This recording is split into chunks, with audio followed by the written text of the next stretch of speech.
Hey guys, something came in the mail today. Let's see what it is.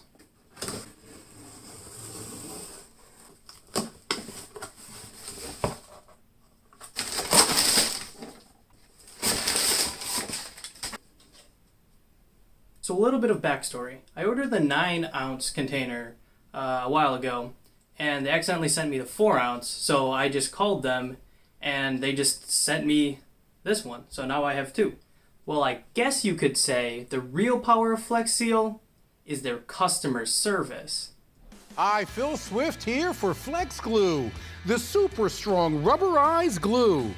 FlexGlue's a powerful adhesive with amazing instant grab. It locks into place and it holds on tight. To show you the power of FlexGlue,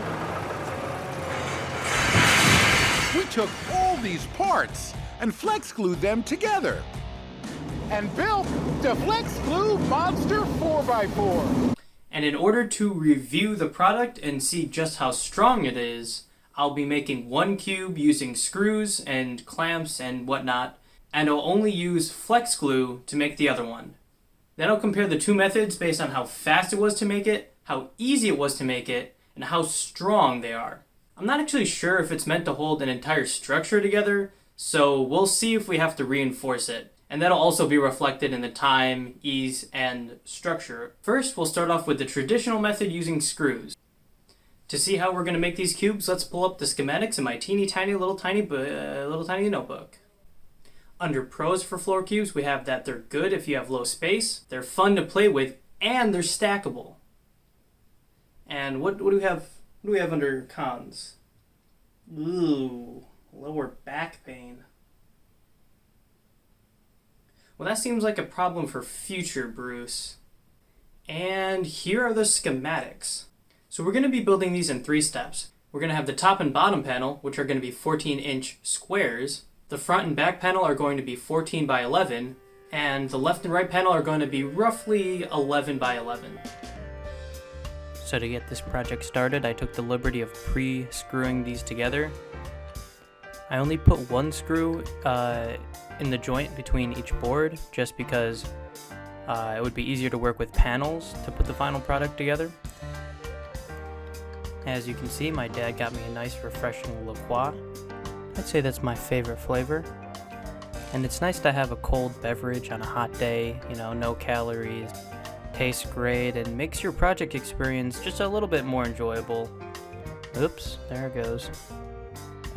Most of the strength is coming from actually screwing the boards together, not necessarily between the panels, but thought I might include that. That time will also be included in the final product. These screws really didn't want to be in the boards, but I just told them to quit whining. Putting the clamps on every single time I wanted to screw something was a bit tedious, but in the end everything was aligned perfectly. As you can see, I'm pre-drilling all the holes first. I'll drill using the screw width so that the screws go in smoothly, and make sure your screw head isn't loosey-goosey. There we go. And then I used a wider drill to sink the heads so they didn't stick out.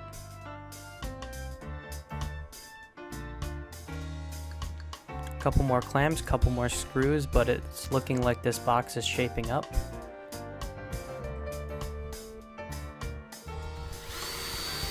As you can see here, each board is only really connected to the top and bottom panel, as well as the one directly adjacent, but it's more than sturdy, so I don't think that's going to be a problem.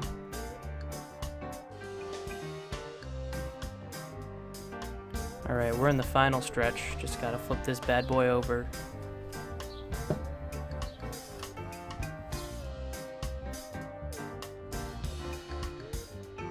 This whole thing ended up being a lot heavier than I thought it was gonna be. Wow, over 22 feet of 2x4. Who would have thought? Would you believe me if I said we were giving this bad boy a flip? Now just to mark out where to put the screws, so I can get them right in the middle of the board. Don't make fun of my green flexor ruler. Gotta make sure to mark all of them. Each side needs 14 screws. And the rest of this is just, you know, drilling and screwing. You know the drill. And the screw.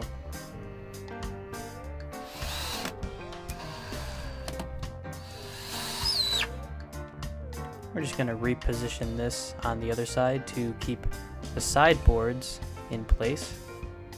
Make sure everything is well aligned.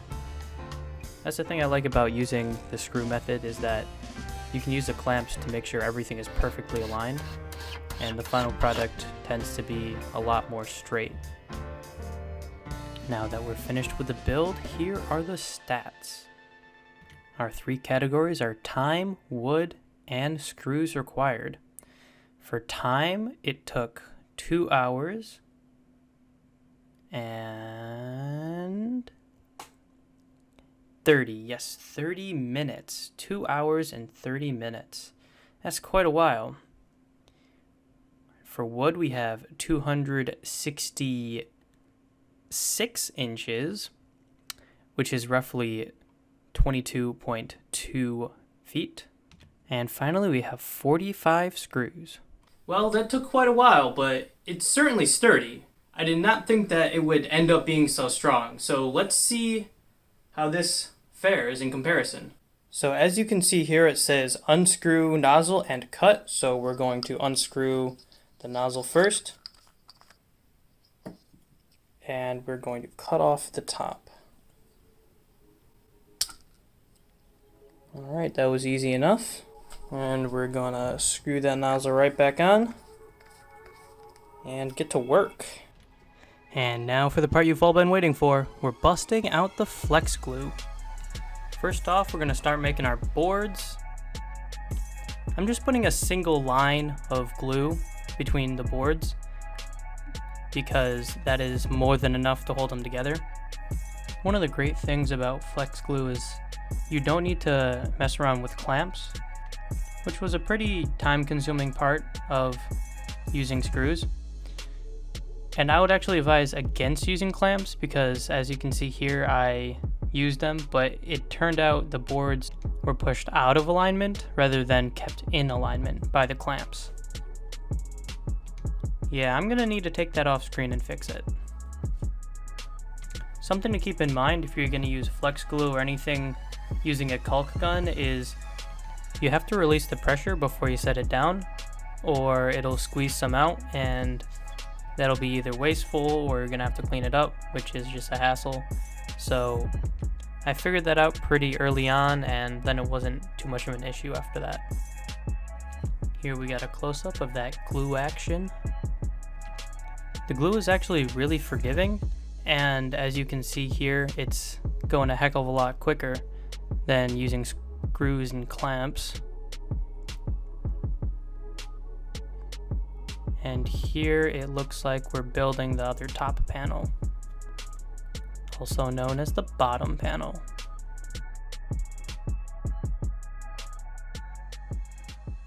Right up ahead, you're going to want to keep an eye on the smush.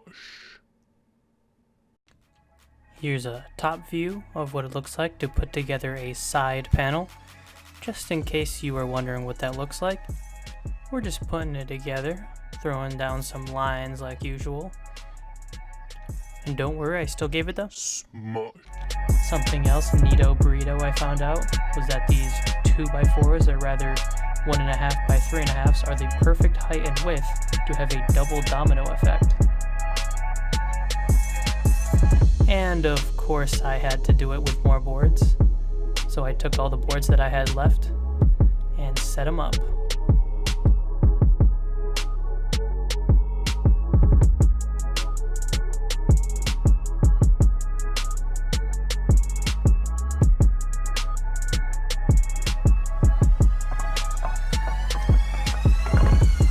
Neat. Alright, let's get this cleaned up. We still have a cube to finish.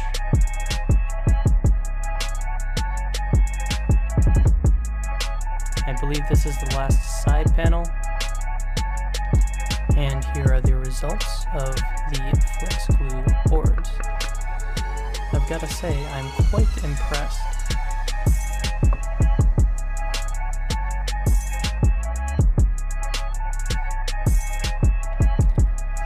that's left to do is put the cube together. It's really no more difficult than just putting one board on top of another board.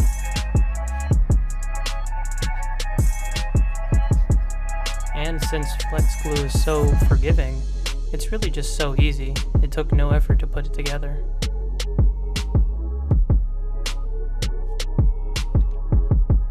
Just line it up and let it dry. And now for the big reveal. Drum roll, please.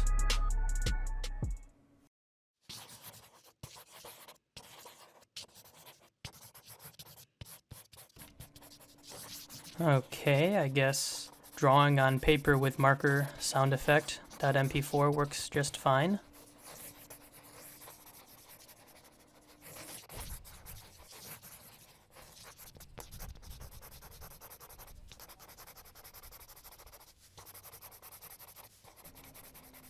Still going, wow.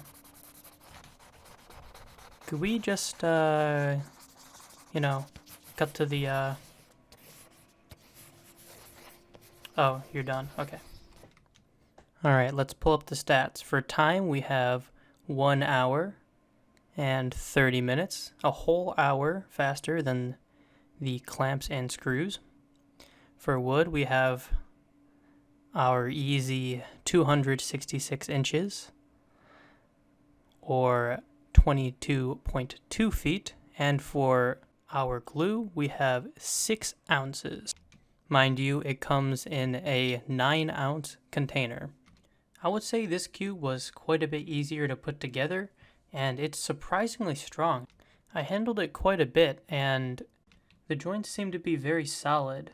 I thought since it's rubber-based adhesive that the joints would wiggle or be flexible, but they're actually very solid. Here's the final comparison of either method.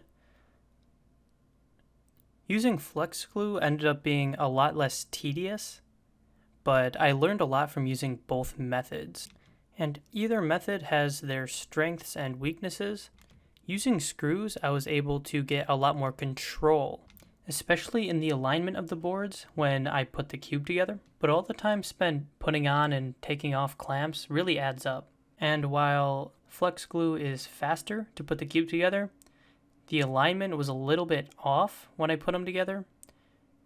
And so I had to do a little bit extra sanding down, which wasn't a big deal. I was sanding it down anyway.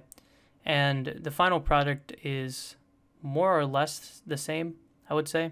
So that is my review of the power of FlexGlue. And honestly, I really enjoyed using the product. So I guess I would say it's a 5-star product. It can do everything it says it can do, and it's certainly a very effective adhesive. To finish out this video, I'll show you how I sanded off the cubes. If you enjoyed this video, hit that like button with a 2x4 and drop a 14-inch wooden cube on that subscribe button.